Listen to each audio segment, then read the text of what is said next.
ஒரு மகிழ்ச்சியான செய்தி. இதயம் நலனையின் விலை லிட்டருக்கு ரூபாய் 105 குறைஞ்சிருக்கு.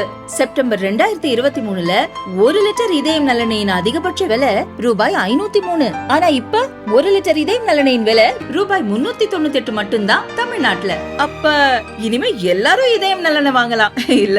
கிருஷ்ணகிரியில் இரு தரப்பினருக்கு இடையே ஏற்பட்ட மோதலை தடுக்க வந்த போலீசுக்கு மூச்சு திணறல் ஏற்பட்டது. கிருஷ்ணகிரி மாவட்டம் அகரம் கிராமத்தைச் சேர்ந்த சுகவனேஸ்வரனும் பன்னந்தூர் கிராமத்தைச் சேர்ந்த ஐஸ்வர்யாவும் கடந்த 2 ஆண்டுகளாக காதலித்து வந்துள்ளனர். இந்நிலையில் ஐஸ்வர்யா ஜனவரி 16ஆம் தேதி சுகவனேஸ்வரன் வீட்டில் தஞ்சமடைந்துள்ளார். இதனை அறிந்த ஐஸ்வர்யாவின் பெற்றோர் மற்றும் உறவினர்கள் 20க்கும் மேற்பட்டோர் சுகவனேஸ்வரன் என நினைத்து அவருக்கு பதிலாக விஸ்வா என்ற இளைஞரை பலமாக தாக்கியுள்ளனர்.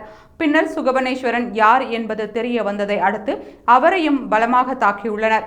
இதனால் ஆத்திரமடைந்த கிராம மக்கள் 20 பேரையும் சுற்றி வளைத்து தர்ம அடி கொடுத்துள்ளனர். 2 கிராம மக்களுக்கும் இடையே ஏற்பட்ட மோதலை அறிந்த நாகரசம்பட்டி போலீசார் சம்பவ இடத்திற்கு விரைந்து வந்து இரு தரப்பையும் தடுத்துள்ளனர். அப்போது மோதலை தடுக்க வந்த 50 காவலர்களை கொண்ட படையில் இருந்த ஒரு பெண் காவலருக்கு மூச்சு திணறல் ஏற்பட்டதால் அப்பகுதியில் பெரும் பரபரப்பு ஏற்பட்டது.